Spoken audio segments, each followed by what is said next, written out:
Bueno, buenos días. Del sermón del domingo pasado hay dos preguntitas que queremos resolver. La primera es, nos preguntan que si como un hombre que es esclavo del pecado todavía tiene en su fuero interno libertad para decidir por Dios o no. Bueno, la respuesta es la siguiente. En Génesis capítulo 9, versículo 8 dice: y habló Dios a Noé y a sus hijos, y aquí establezco mi pacto con vosotros, y el que derrame sangre de hombre, por los hombres su sangre será derramada, porque a imagen de Dios hizo Dios al hombre.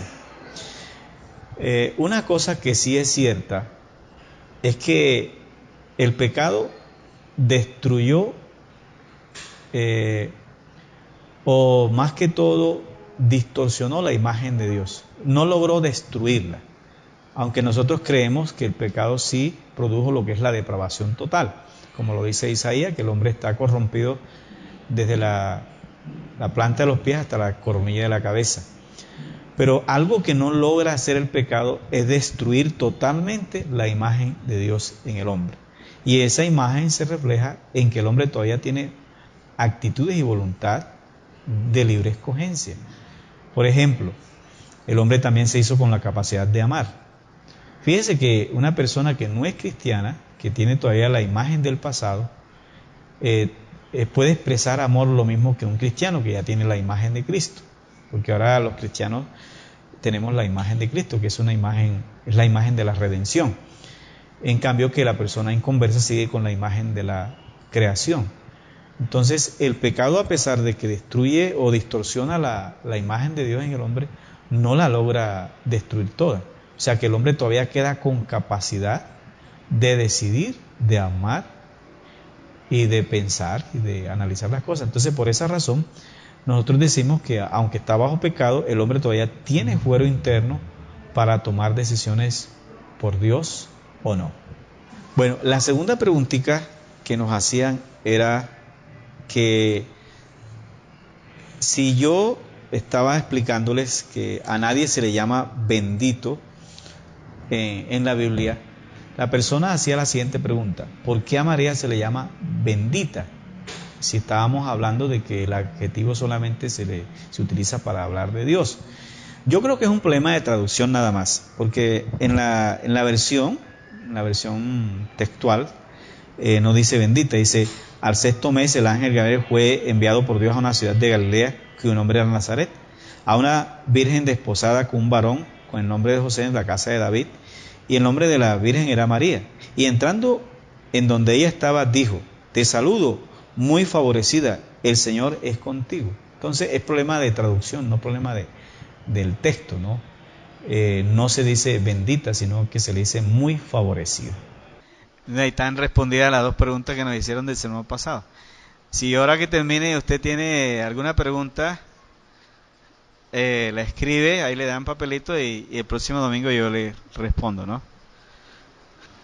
Vamos a estar en Efesios capítulo 1, en la sección de hoy que nos toca, del versículo 15 hasta el 23.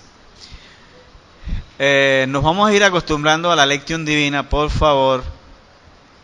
Y en ese tiempo que estemos en la lección divina, nadie puede aquí entrar ni salir. Los que vengan entrando se quedan allá. Los diáconos tienen que pararlos allá para que no interrumpan. Y nadie que esté en el salón puede salir a nada, y menos contestar teléfono, porque estamos en la lección divina. Son unos minuticos, 10 minuticos que estamos leyendo y estamos reflexionando en un tiempo de silencio acerca de lo que escuchamos, y así respondemos en oración a lo que hemos escuchado de la palabra. Los hermanos que tienen la lectura se preparan toda la semana en oración y leyendo la palabra para la lección divina. Entonces, por favor, en ese tiempo, y también esperamos que ustedes reaccionen a la lectura y compartan con su hermano qué le habló el Señor de la lectura, porque aquí venimos a tener un encuentro con la palabra, ¿oyeron? Entonces, y podemos orar los unos por los otros, alguna petición que tengamos en ese tiempo.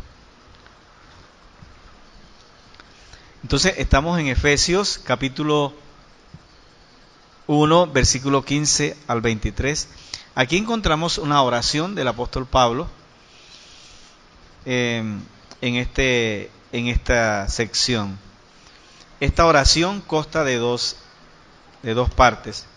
Primero es una acción de gracia del apóstol y después 3 peticiones que él hace en esta oración. Entonces vamos a tomar el texto con esa estructura de primero la acción de gracia y después las peticiones.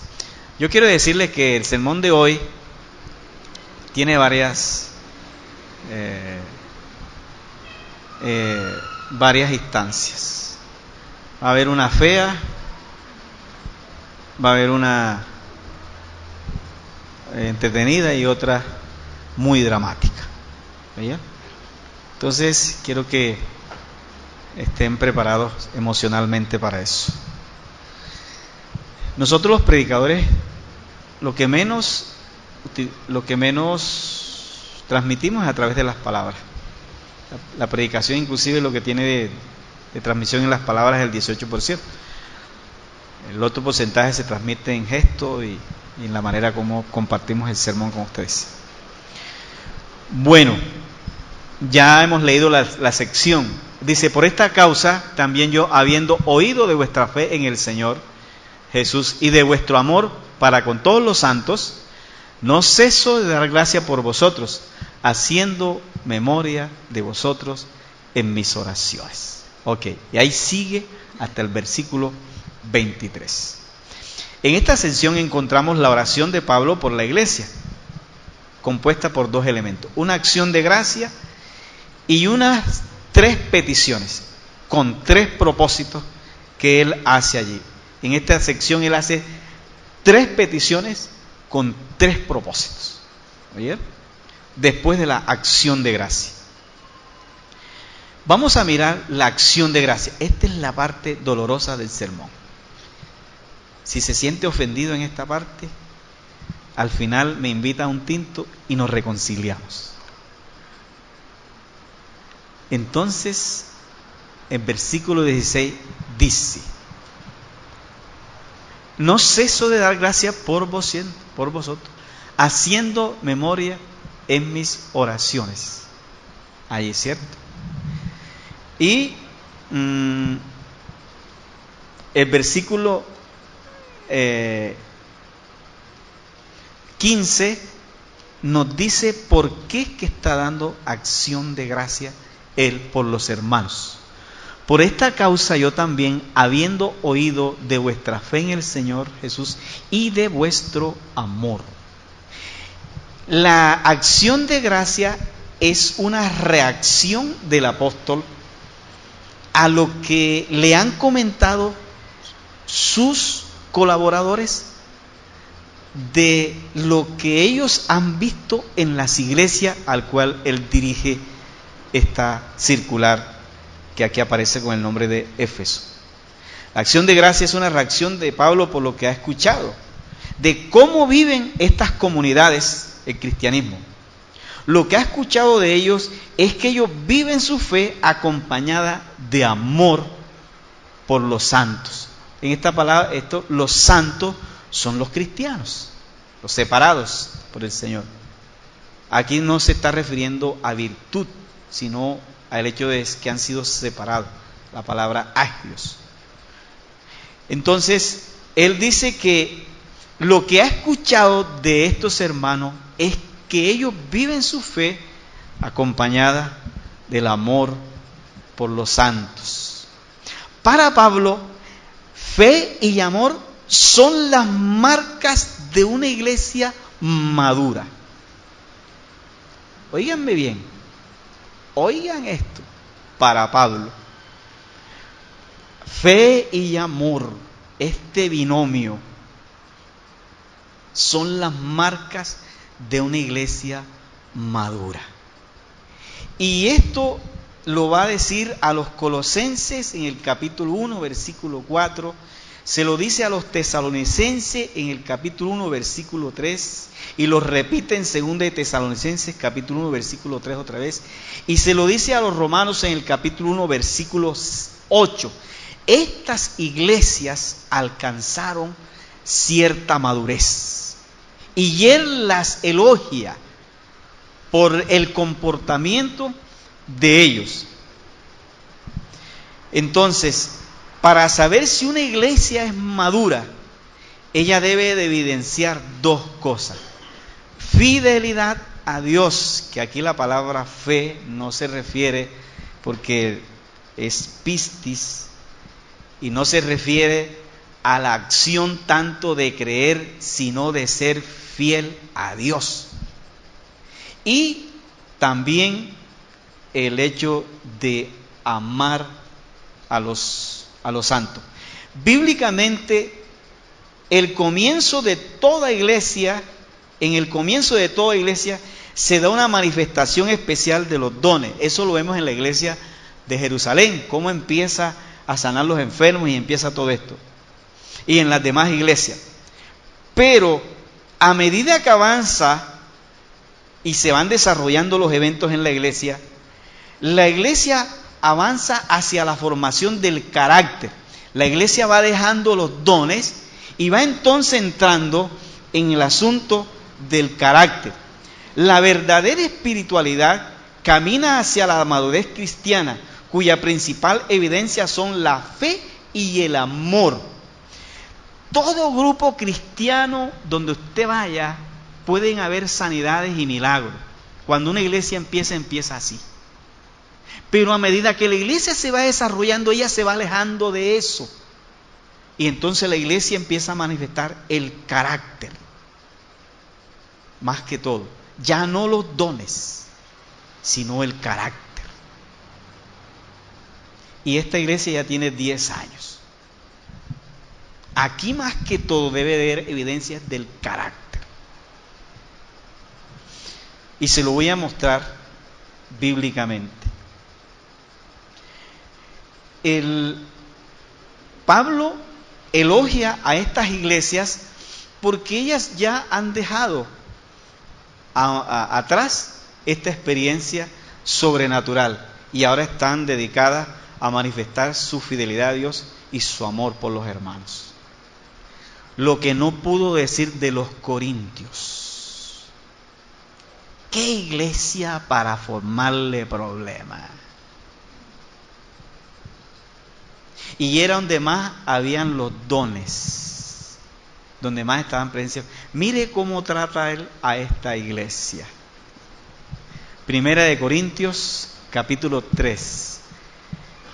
Mire lo que le dice Pablo a esta iglesia. La visitó varias veces y le escribió 4 cartas. Se perdieron 2, gracias a Dios. Solamente tenemos 2, primera y segunda. Pero él escribió 4 cartas a esta iglesia. Y esta iglesia fue la que lo puso a sudar petróleo. ¿Qué iglesia tan enredadita? Y mire, y tenían todos los dones. Usted va al capítulo 12 de 1 Corintios y ya está. Todos los dones. Y mire lo que les dice. De manera que yo, hermano, no pude hablaros como a espirituales, sino como a carnales, como a niños en Cristo. Esta iglesia no él le manda a decir: yo le doy gracias a Dios por la fe de ustedes y el amor que han mostrado a los santos. Con esta iglesia no. Porque esta iglesia se quedó en el enanismo espiritual. Usted sabe lo que es maluco de que usted, el niño cuando está pequeñito, por ejemplo, ahora Marco que está así, es la alegría. Pero Marco debe ir creciendo, ¿cierto? Dentro de 15 años, Marco ya debe estar traspasando al papá y a la mamá en estatura. Pero ¿qué tal de que uno no vea crecer el hijo? Lo que fue una alegría al principio, empieza a ser una tristeza. Y Pablo le dice a los corintios: es que ustedes son una guardería todavía. Y miren lo que en el versículo 1 dice, volvamos al versículo 1, él nos dice, de manera que yo, hermanos, no le pude hablarles como espirituales, sino como a carnales, como a niños. Ustedes no han madurado. Ahora, yo les pregunto aquí, ¿cuáles son las características de un niño? ¿Cuándo un cristiano se porta como un niño? ¿Qué hace un niño? A ver. A un niño, ¿qué hay que hacerle? Atenderlo, cuidarlo. ¿Qué tal yo bañando a Andrés a esta edad? Y así hay hermanos que creen que el pastor los tiene que estar atendiendo a ellos, en vez de ellos estar atendiendo a otros. Y ya hablan y dicen que el pastor no lo visita, que porque el pastor no está. Esos son niños. No han seguido el proceso hacia la madurez, a mostrar fidelidad y amor por los hermanos, respeto por los demás, cuando no están presentes para hablar de ellos. Respeto, eso es amor. Por eso le dije que esta primera parte dolía. Porque mire lo que dice, sigue diciendo Pablo a los Corintios. Os di a beber leche y no vianda, porque aún no eréis capaces, ni sois capaces todavía. Oye eso, les di a beber lechecita. ¿Sabes que a un niño pequeño, a Marco todavía no le dan pegado, ¿cierto? Cucayo, ¿no? ¿Cierto? Por ejemplo, darle a Emma pegajosos. Pero a Roberto sí se le puede dar pegado, ¿sí o no? A Emma no se le puede dar pegado. Dice, yo no les puedo dar cosas sólidas a ustedes. Y a veces no se les puede hablar duro a los hermanos porque se ofenden. ¿Se ofende? Entonces, Pablo dice, yo no les pude hablar a ustedes como adultos. Porque salieron, en la primera carta, salieron ofendidos, ¿no? El versículo 3, ¿cómo se sabe que una persona es niña? Porque aún sois carnales. ¿Por qué aún sois carnales? Dice, pues habiendo entre vosotros, ¿qué cosa? Celos, contiendas, disensiones. ¿No sois carnales y andáis como hombres? ¿Cuáles son las manifestaciones de un cristiano que no ha avanzado en su vida espiritual? Estas. Criticón, poniendo disensión entre los hermanos, haciendo quedar mal el uno delante del otro, hablando con contienda, con celos. Dice, esas son propias de los niños espirituales. Están diciendo que se acabe rápido este puntico, caramba. Yo estoy como sus. Pero sí, es bueno decirlo aquí, porque esta iglesia se quedó siendo una guardería. Y yo no quiero que esta iglesia, Palabra de Vida, sea una guardería, sino que sea una iglesia de cristianos maduros. ¿Cuántos lo creen? Fieles a Dios y amor y respetuoso con los demás. Que respetemos a los demás con mucho cariño. Y debemos manifestar nuestro amor. ¿Oyeron? Y mire lo que le dice Pablo a los Corintios, capítulo 13. Les voy a leer todo el capítulo para que se den cuenta cómo el amor es lo que subvalora todo en la iglesia. Y si alguno se cree espiritual aquí, vamos a medirlo con la rama, con el canon del amor. Dice, si yo hablase lenguas humanas y angélicas, o sea, las lenguas angélicas son las lenguas espirituales nuestras, y no tengo amor, vengo a ser como metal que resuena o símbolo que retiñe. ¿De qué sirve de que hables en lengua y que conozca de pronto el griego y el hebreo, que son las lenguas humanas? Versículo, si tuviese profecía y entendiese todos los misterios de la ciencia y tuviese toda la fe de tal manera que trasladase los montes y no tengo amor, ¿qué dice? Nada soy. Y sigue, y si repartiese todos mis bienes para dar de comer a los pobres, porque aquí hay hermanos que son buenos también para dar, y si entregase mis cuerpos para ser quemado y no tengo amor, ¿de qué me sirve? De nada me sirve.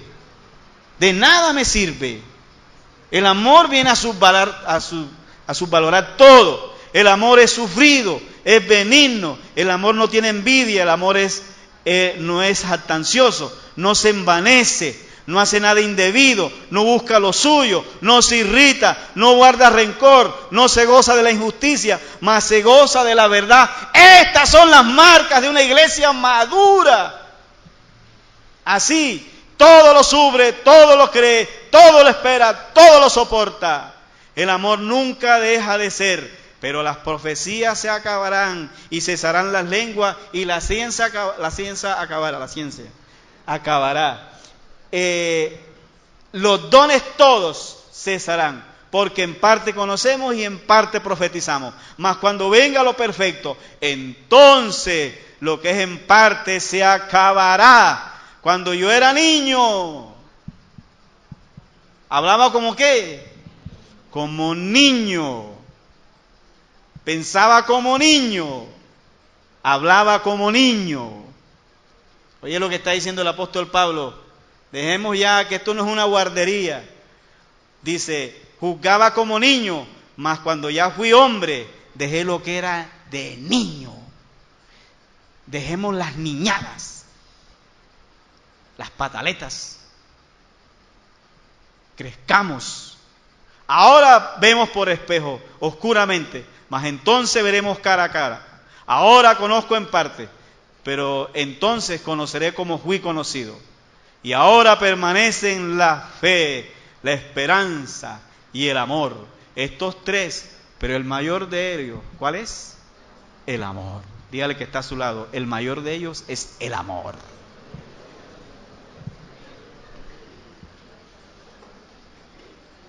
Volvamos a Efesios, ya se terminó este pedacito terrible. Efesios capítulo 1, versículo 15. Pero aquí viene una preguntita terrible. Por esta causa también yo, habiendo oído, ¿habiendo qué? ¿Qué se oía de los hermanos? Que tenían ¿qué? Fe y ¿qué? Y amor. Tenían fe y amor. Yo pregunto en esta mañana, ¿qué se oye de esta iglesia? Y pregunto en esta mañana, ¿qué se oye de nosotros? ¿Ustedes qué escuchan cuando hablan de mí? ¿Qué escuchan? ¿Qué oyen? ¿Qué oyen de ustedes? ¿Qué se oye? Eso es importante, saber qué se oye de nosotros.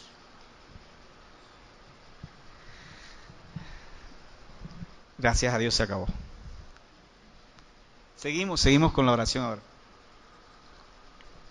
Ok, esto está todo en mi bosquejo, tenía que decirlo. Entonces, la acción de gracia es por lo que se oye, de que es una iglesia madura. ¿Cuáles son las marcas de una iglesia madura? La fe y qué. No es que aquí profeticen y haya no sé qué, eso no es una iglesia madura. Es una iglesia niña, donde hay mucha manifestación de profecía, esas cosas. Eso es una iglesia todavía que no ha madurado. Eso lo podemos ver en la Biblia. La única iglesia que le manejan los dones a la iglesia de los Corintios, ni la de Éfeso, ni los Colosenses, ni los... Ahí no hablan de dones por ningún lado, porque eran iglesias maduras. Ustedes saben que la primera iglesia que se acabó fue la de Jerusalén. Después un hermano de Jesús la mudó para Nazaret y allá terminó, porque la iglesia se quedó esperando los milagros de los apóstoles y no avanzó. No avanzó. Las iglesias que avanzaron fueron las de Éfeso, la de Antioquía, la de Roma. La que más avanzó fue la de Roma hasta el día de hoy, porque fueron iglesias que maduraron rápido. Ok, vamos a ver las peticiones que Pablo hace aquí. Versículo 17. Aquí empiezan ahora las peticiones. Para que el Dios nuestro, de nuestro Señor Jesucristo, el Padre de gloria, os dé espíritu de sabiduría y de revelación en el conocimiento de Él, alumbrando los ojos de vuestro entendimiento. Esta es la tercera petición. Para que sepáis cuál es la esperanza a la que Él os ha llamado y cuál es la riqueza de la gloria de su herencia en los santos. Y cuál es la supereminente grandeza de su poder para con nosotros los que creemos según la operación del poder de su fuerza. Ahora, estas iglesias, a pesar de que tenían un carácter bueno, Pablo estaba preocupado por otras cosas, y era por el entendimiento de algunas cosas que la iglesia no había entendido. Para uno entrar en esto, a mirar por qué Pablo está haciendo esas peticiones, uno debe mirar un poquito del contexto de la oración. Y hay dos contextos importantes en la oración. El contexto inmediato de estas oraciones es que Pablo viene de una experiencia que tuvo y que él referencia en 2 Corintios 12, 2 al 4. Yo quiero que lo coloquen allí. Él viene de esta experiencia. Entonces, ese es el contexto inmediato de estas cartas, tanto de la carta a los Efesios como la carta a los Colosenses. Y esta es la experiencia que él tuvo. Dice, conozco un hombre en Cristo que hace 14 años, si en el cuerpo no lo sé, si fuera del cuerpo no lo sé, Dios lo sabe, fue arrebatado hasta el tercer cielo. Pablo no sabe si fue que lo sacaron del cuerpo o lo llevaron en el cuerpo entero. Total fue que él vivió esta experiencia y fue llevado hasta el tercer día. Y conozco tal hombre, si en el cuerpo o fuera del cuerpo, no lo sé, Dios lo sabe, fue arrebatado al paraíso. ¿Dónde estuvo Pablo? En el paraíso. O sea, una experiencia extraordinaria del apóstol. Dice, donde oyó palabras inafables, cosas que no se pueden decir con palabras, que no se les daba a hombre expresar. Entonces, esta experiencia la tuvo el apóstol Pablo. Pablo lo llevaron, lo subieron al cielo. Y desde el cielo empezó a ver. Y el Señor Jesucristo le empezó a decir todo. Dice, esta es la iglesia, esto es lo que yo he hecho, para esto fue que yo la preparé. Y Pablo empieza a vivir toda esa experiencia. Y el Señor le empieza a hablar. Ahí fue donde se le reveló todo lo que era la doctrina de la adopción, de la justificación, de la gracia, que es el único autor bíblico que habla abiertamente de estas doctrinas. Los demás apóstoles no saben de esa doctrina, ni de justificación, ni de adopción, ni de gracia, así como lo explica Pablo. Es Pablo. Y Pablo es llevado al cielo. Y desde allá empieza a mirar. Dice, wow. Y esto es la iglesia. Entonces, Pablo se viene con toda esa imagen. Cuando viene otra vez y reacciona en la tierra, se viene con todo ese bagaje de cosas. Dice, y ahora ¿cómo yo se lo explico a la iglesia? ¿De quiénes son ellos verdaderamente en Cristo? ¿Quiénes son ellos ahora en Cristo? Algunos comentaristas han llegado a afirmar que las cartas de Efesios y la carta a los Colosenses es un informe que Pablo escribe después de su regreso del cielo. Algunos comentaristas llegan a decir, comentaristas respetuosos, que estas cartas son una especie de informe que Pablo le da a la iglesia después de su experiencia. Y la verdad es que son cartas muy diferentes que ustedes tienen que leer. Efesios no se puede leer si no se lee Colosenses, ¿vieron? Ambas hay que ir leyéndolas todas a la misma vez para poder llevarles el hilo, porque Pablo en Efesios amplía algunas cosas que dice en Colosenses y amplía algunas cosas en Efesios que dice en Colosenses. Bueno, después de esta experiencia, Pablo tiene una visión más clara y completa de lo que es la iglesia y qué son ahora los cristianos en Cristo. Pero ahora Pablo también tiene la agonía. Mire la agonía de Pablo, es que uno la puede ver allí en el texto. ¿Cuál es la agonía que tiene Pablo?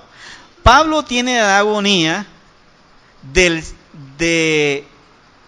que ve el paisaje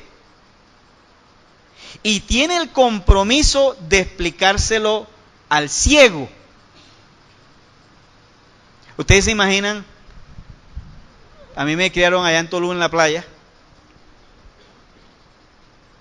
vendiendo cosas en la playa. Y yo veía cuando los paisas llegaban, se paraban frente al mar, que nunca habían ido, extasiados viendo el mar. Y aquí en Medellín, la costumbre es que el paisa, antes de morirse, debe ir a conocer el mar, hasta el más pobre, ¿cierto? Y eso hacen lo que sea y ahorran por 10 años, 5 años, pero se van. Y allá duermen donde sea y comen lo que sea, pero van al mar. Que no pasa con nosotros los costeños, que hay gente en Sincelejo que no conoce a Tolú. Y entonces el paisa va con esa alegría y va entonces a ver el mar. Y yo los he visto cuando ellos llegaban a meterle el pie a la ola y a probar el agua. Hay paisas que llevan toalla y jabón porque creen que ahí se pueden bañar con toalla y jabón, pero no. Usted se imagina este paisa que llega con el ciego, con un paisa ciego que también va a conocer el mar. Imagínese usted esos paisas allá en Punta de Piedra viendo caer la tarde. El que ve tratando de explicarle al paisa ciego que no ve, para que él también pueda disfrutar un poco. Y él está viendo todo el panorama y el paisaje, pero tiene un amigo paisa que es ciego y no puede palpar. ¿Se imaginan la agonía para poder explicarle al otro? Bueno, esta es la misma agonía del apóstol Pablo. La agonía de que la iglesia entienda quiénes son en Cristo, quiénes ahora son en Cristo. ¿Quién es la iglesia? Porque la iglesia históricamente no alcanza a veces a percibir en verdad quiénes somos ahora en Cristo Jesús. Y entonces Pablo hace 3 peticiones. En este versículo 17 dice que pide sabiduría para ellos. Que Dios les dé sabiduría, versículo 17, ¿cierto? Y también les dé, ahí mismo en este versículo, les dé revelación en el conocimiento pleno del Señor Jesucristo. Dice, yo quiero que les dé sabiduría y conocimiento pleno, Señor, así como me lo has dado a mí, para ellos. Y en el versículo 18, pide que les alumbren los ojos del entendimiento, no lo físico, porque el entendimiento también tiene ojos, son ojos espirituales. Y entonces Pablo pide estas 3 cosas: sabiduría, revelación en el conocimiento y que le alumbre los ojos del corazón, que son los ojos para ver los propósitos divinos. Y estas 3 peticiones están acompañadas de 3 propósitos. La del versículo 18, para que sepan a qué esperanza, oiga eso, para que sepáis a qué esperanza es que han sido llamados. Porque yo sé que aquí en este salón algunos no han logrado entender a qué esperanza es que han sido llamados, como pasaba en la iglesia en ese tiempo. Y en ese mismo versículo dice también, para que también sepan cuál es la riqueza de la gloria de su herencia en los santos. ¿Y cuál es la riqueza de la gloria de su herencia en los santos? Todavía algunos no han logrado comprender en verdad qué herencia es que les toca. ¿Qué herencia es la que tenemos en Cristo? Y en el versículo 19 dice que también para que sepamos cuál es la supereminente grandeza de su poder que ahora radica en nosotros por el poder de Jesucristo, que ahora está en nosotros a través del Espíritu Santo. Dice, ¿cuál es el poder? Entonces, tres peticiones para 3 propósitos, para que sepamos cuál es la esperanza a la que hemos sido llamados, para que sepamos a qué riqueza de la herencia de su gloria hemos sido llamados también, y cuál es la grandeza de su poder que hoy obra en nosotros. ¿Por qué Pablo está diciendo esto?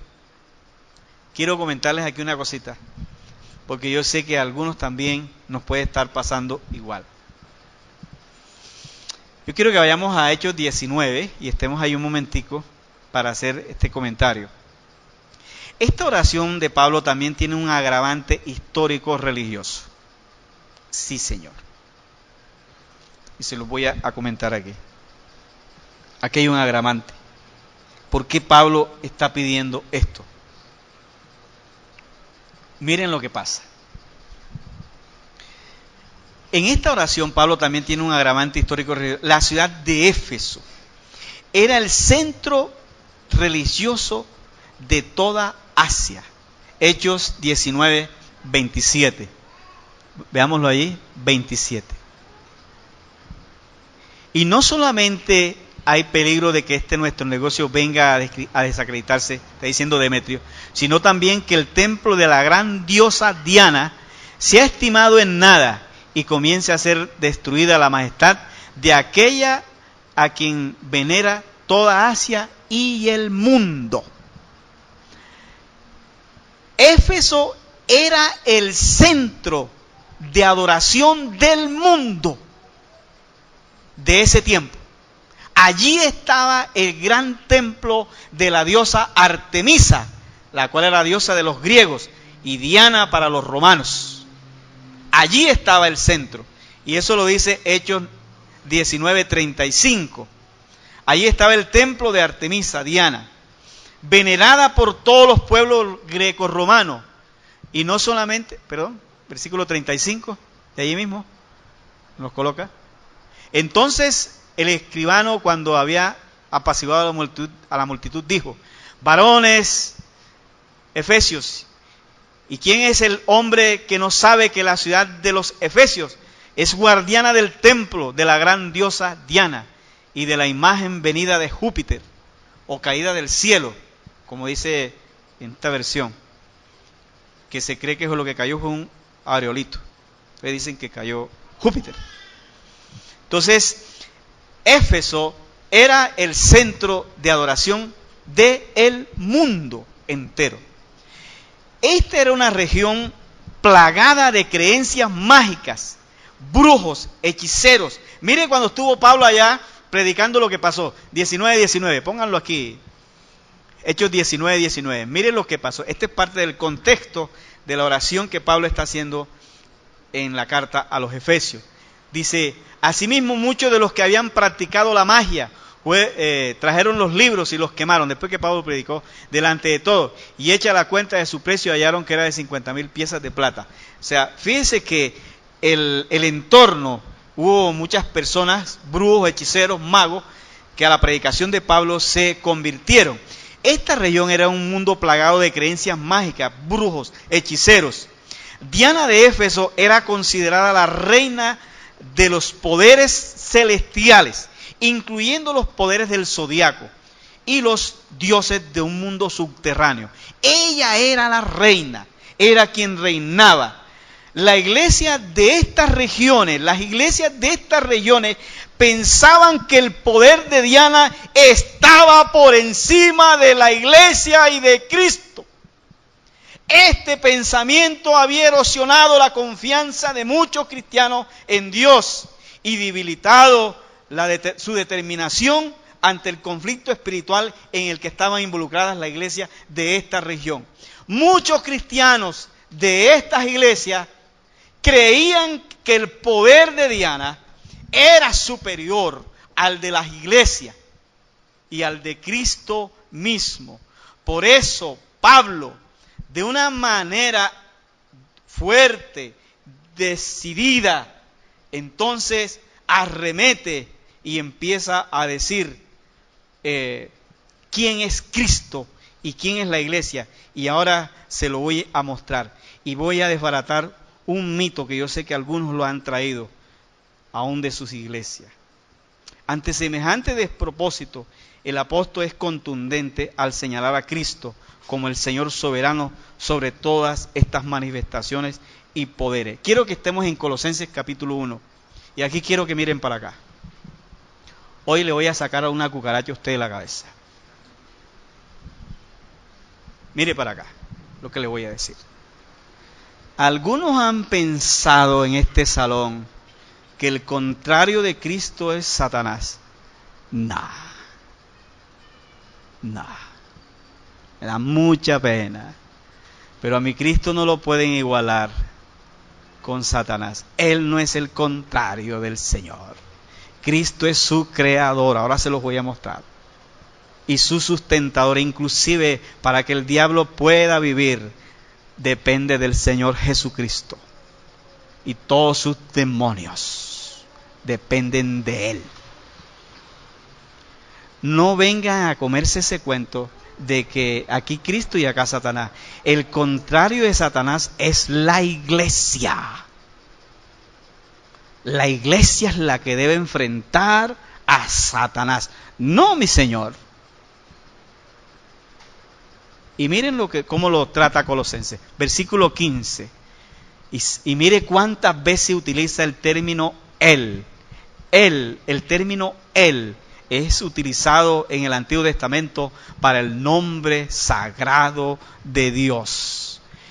Versículo 15. Él es la imagen del Dios invisible. Ahí está el primer Él. El primogénito de toda creación. Yo cuando leo esto, yo me erizo. Porque en Él fueron creadas todas las cosas, las que hay en los cielos y las que hay en la tierra, visibles e invisibles, sean tronos, sean dominios, sean principados, sean potestades. Todo fue creado por Él y para Él.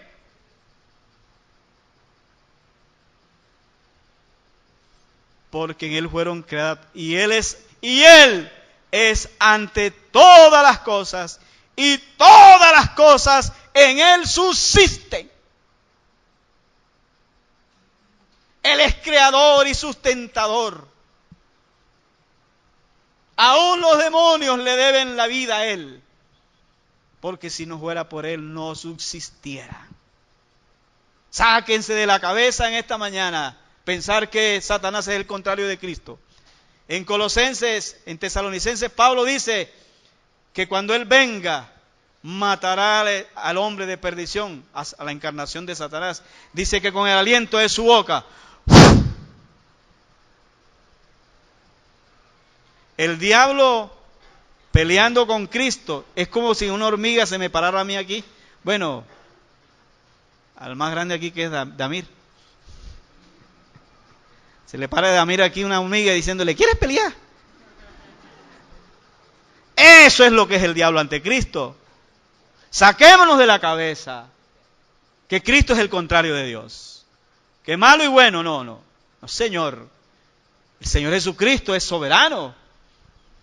Él es sustentador de todas las cosas. Y aún Satanás le debe el favor de vivir. Los demonios, nadie. Es el Señor, soberano sobre todas las cosas. ¿Cuántos lo creen? Aún ante su nombre, Satanás tiembla. Cuando nombramos el sagrado nombre del Señor Jesús, reprende un demonio en el nombre de Jesús para que se dé cuenta cómo tiembla. Solamente en el nombre de su sagrado nombre. Cristo no se puede comparar. Jamás se puede equiparar. Entonces, pongamos eso a un lado. Porque el Señor es sobre todas las cosas. Y yo creo que hasta el versículo 18, ¿qué más dice? Y Él es la cabeza del cuerpo que es la iglesia. Bendito sea. Oigan eso. El principio, es el principio, el primogénito entre los muertos, para que en todo tenga Él la ¿qué? La preeminencia. ¿Cuántos le dan la gloria a Él? ¿Cuántos creen que Él es soberano sobre todas las cosas?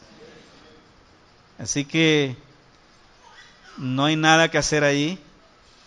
Y Pablo entonces contundente le dice a los hermanos de la iglesia, un momentico, ¿qué es lo que ustedes están pensando? ¿Quién dijo que Cristo es inferior a estas potestades? No. Ok, quiero terminar con mi parte dramática. Quiero que vayamos al versículo de Efesios.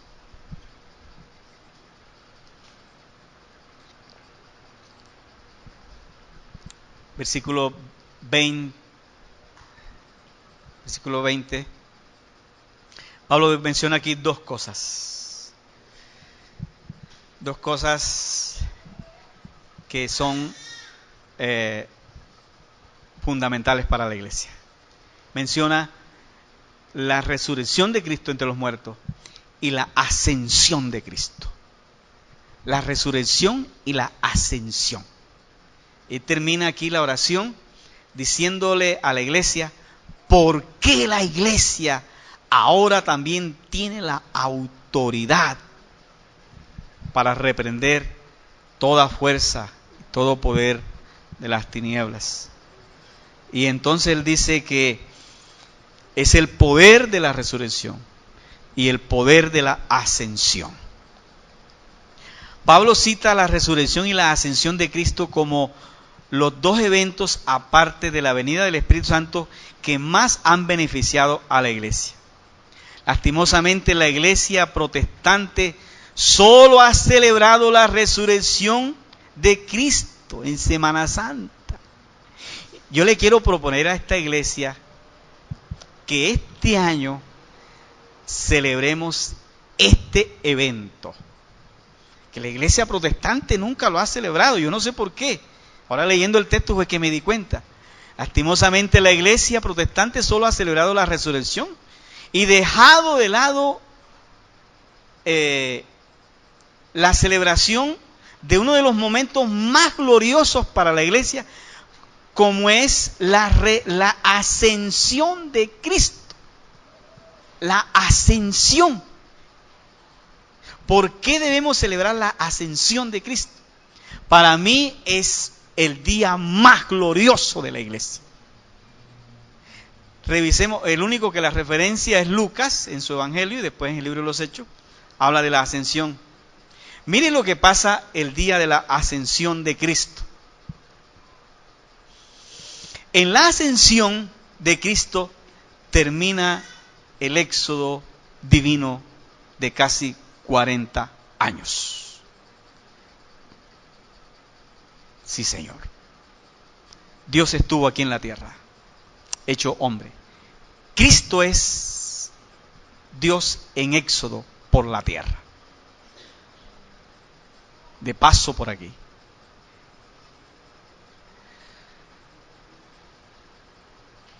Cristo es la traducción humana de una realidad divina que nunca antes habíamos visto. Es Dios vestido de hombre en estado de indefensión, como lo dice el profeta Jeremías. Oh esperanza de Israel, ¿por qué te has hecho como indefenso y como aquel que no puede salvar, y que te has apartado como el que se aparta para pasar la noche? Hablando del Señor en su encarnación. En el día de la ascensión, Cristo regresa a su verdadero hogar de donde había salido. Se había separado de la Trinidad por 33 años. La Trinidad nunca se había separado.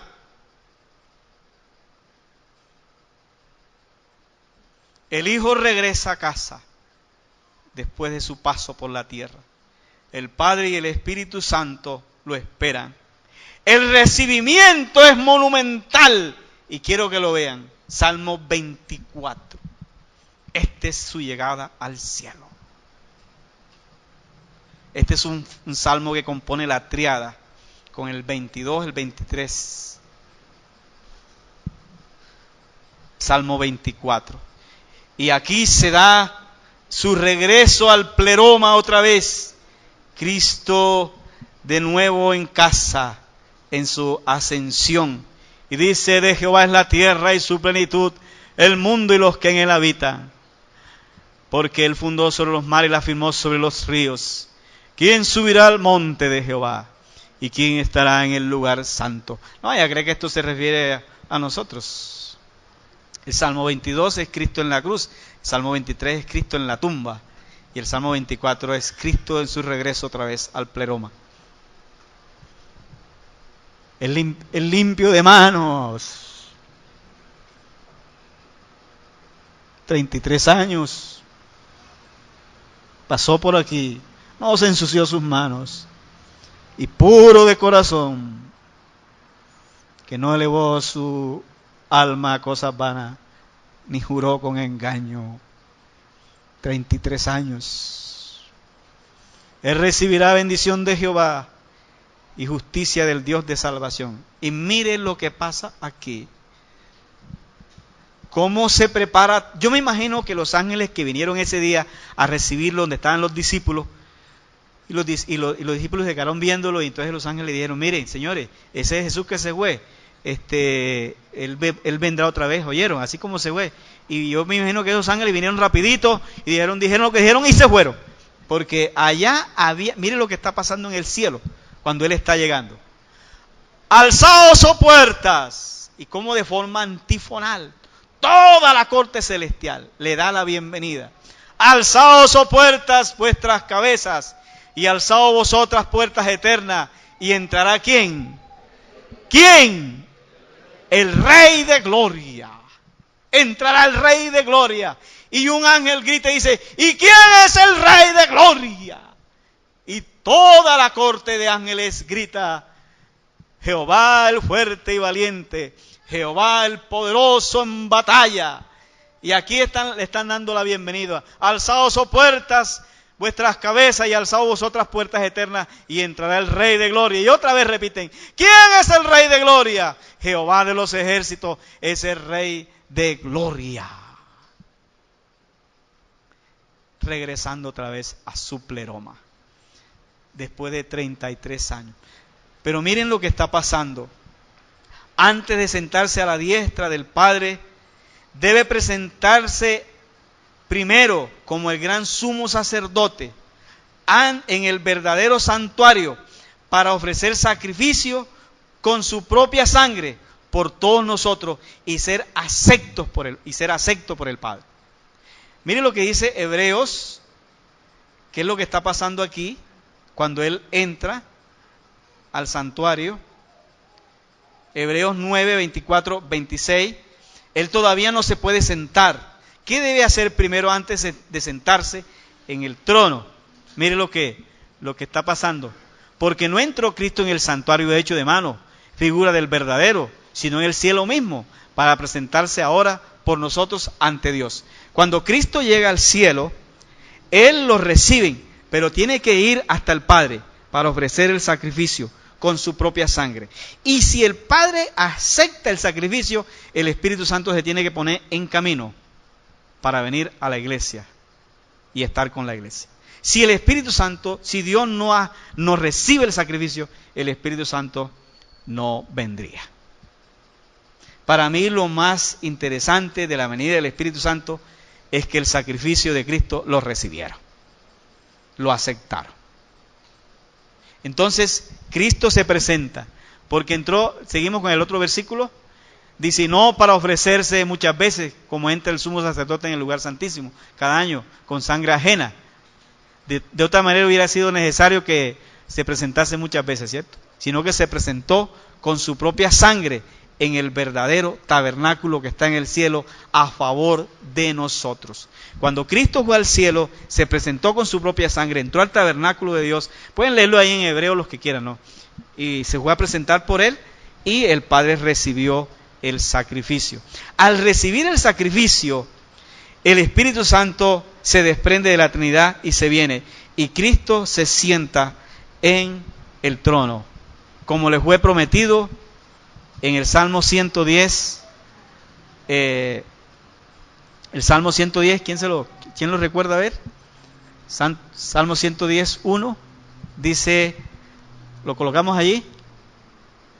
Y con esto terminamos. Jehová dijo a mi Señor: siéntate a mi diestra hasta que ponga a tus enemigos por estrado de tus pies. Y en Juan, quiero que pongan Juan 7:39. Aquí está la promesa que el Señor había dado. El Señor había dicho que cuando Cristo fuese entronado, se sentase a la diestra de Dios Padre, entonces el Espíritu venía para entrar en los que creyeron en Cristo. Y esto dijo del Espíritu que habían de recibir los que creyeron en Él, pues aún no había venido el Espíritu Santo, porque Jesús no había sido aún ¿qué? Glorificado. Cuando Cristo subió al trono y fue glorificado, el Espíritu Santo vino y llenó a la iglesia en Pentecostés. Ahora entonces, la ascensión de Cristo trae como repercusión el hecho de que la iglesia es el cuerpo de Cristo y que en ella radica el poder. María le dio un cuerpo a Cristo para sacrificarse o para ser crucificado. Dios le da a Cristo, a la iglesia, le da en la iglesia un cuerpo para que Él sea glorificado. A través de la iglesia ahora, que es su cuerpo, Cristo viene a ser glorificado. ¿Qué es la enseñanza de hoy? Que la iglesia, que es el cuerpo de Cristo, y Cristo es su cabeza, ahora tiene toda la autoridad, tiene todo el poder, tiene todo el señorío sobre toda potestad y sobre toda obra, todo principado, todo demonio, poder que se levante no solamente en este siglo, sino en el venidero. Yo recuerdo que cuando hacía obra misionera por allá en La Mojana, yo me iba con un poco de muchachos de la iglesia y durábamos hasta 10 días por allá. Por ahí había la guerrilla y todo eso, cuando eso todavía no habían paramilitares, pero así había mucha presencia guerrillera y había unos comandos del ejército. Y recuerdo que saliendo ya el último día, el domingo en la tarde, oímos unos gritos, pero pensamos que no eran con nosotros, por allá lejos. Y entonces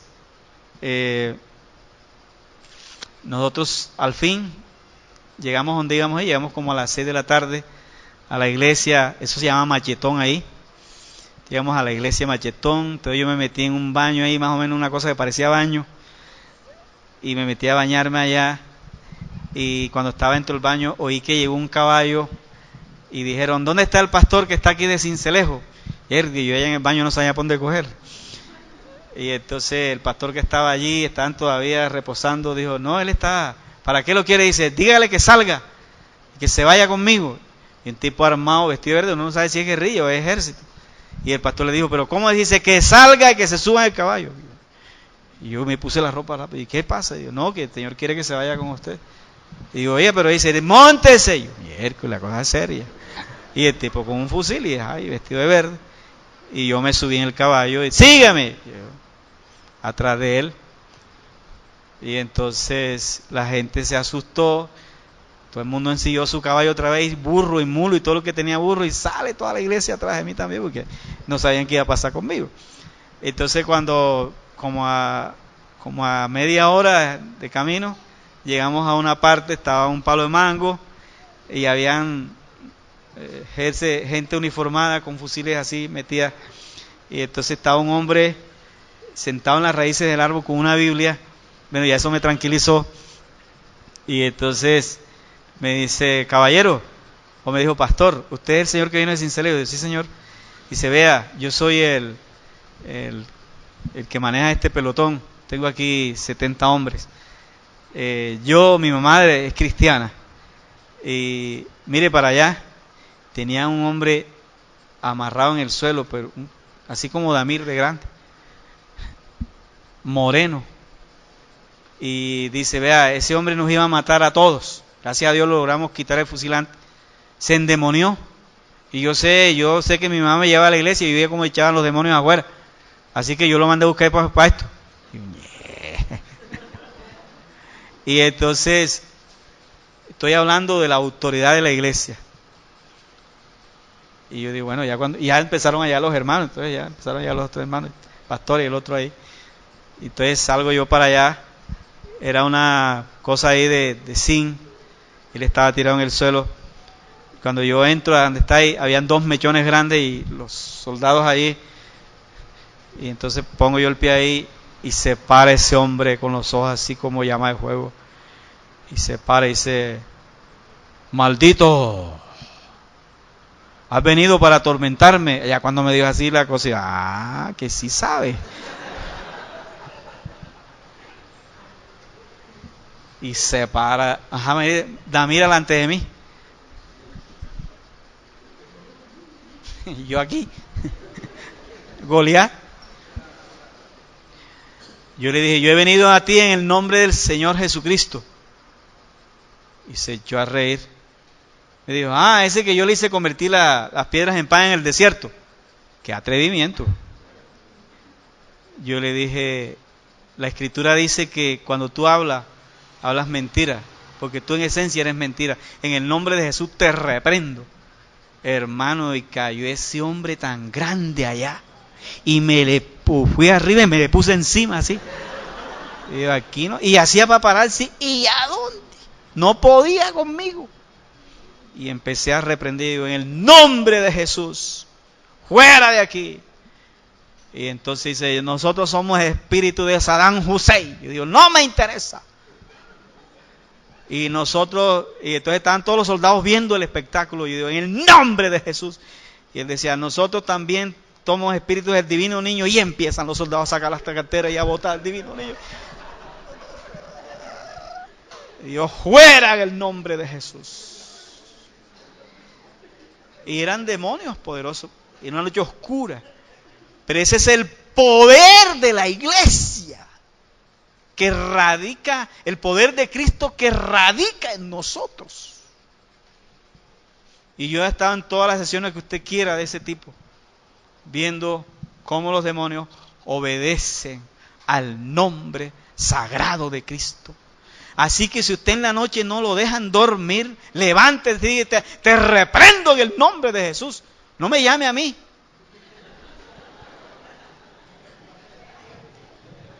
¿Cuántos creen que ustedes tienen la autoridad también? Claro que sí. Ahora, si de pronto lo están espantando mucho, sí hay que ungir. Porque aquí algunos hermanos nos han visto, hay que ir. Hay hermanos que hasta de la cama lo bajaban. Y yo, caramba, es la cosa grave. Entonces hay que ir allá, ungir. Y las potestades son una realidad. Y este es un asunto real que uno puede mirar. Pero también puede ver, comprobar cómo en nosotros el poder que resucitó a Cristo de los muertos y lo sentó a la diestra de Dios, también vive en nosotros. Dígalo conmigo, ese poder vive en mí. ¿Está convencido o no? Claro, en la noche, si usted tiene alguna cosa a su hijo, venga y diga en el nombre de Jesús, menciona el nombre de Cristo, en el nombre de Jesús. Oro por mi hija y te reprendo a ti y toda fuerza demoníaca, porque todo está bajo la soberanía del Señor. Amén. Entonces, mis hermanos, la oración de Pablo era por eso, que ellos entiendan quiénes son ahora en Cristo, cuál es su supereminente grandeza de su poder que le levantó de entre los muertos en Cristo Jesús. Póngase de pie, por favor. Vamos a orar aquí por su casa. Si hay algo allá en su casa que no deja prosperar, que no deja avanzar, vamos a orar aquí en el nombre de Jesús. Llénese de autoridad. Mire para acá. No le tenga miedo al diablo. La Biblia dice, someteos a Dios, resistid al diablo y él huirá de vosotros, hasta cobardes. Porque dice que cuando nosotros lo resistimos, huye también. Hay que resistirlo. Entonces, oremos por nuestra familia, oremos por nuestros negocios, por nuestras casas, con la autoridad que Cristo nos ha dado.